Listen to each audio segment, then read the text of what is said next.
How to fix login not available right now on WhatsApp. Hello everyone, welcome to this channel. I'm here to help you out today. So without any delay, let's get started. Now first of all, what you need to do is make sure you have stable Wi-Fi connection on your device, or if you do not have a Wi-Fi connection, you can switch to a cellular data as well.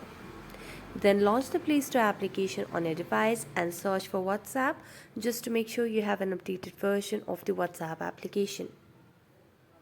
So here, as you can see, there is no option of update, which means we have the latest version of WhatsApp application. So we're going to go back and then launch the settings application on our device. Tap on apps, select on manage apps and tap on the search bar. Search for WhatsApp over here. You can wait for a few seconds and you can get the app over here like this.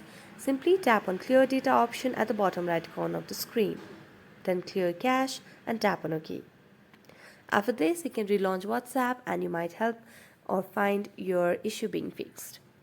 So that's it. Thank you so much for watching this video. See you next time.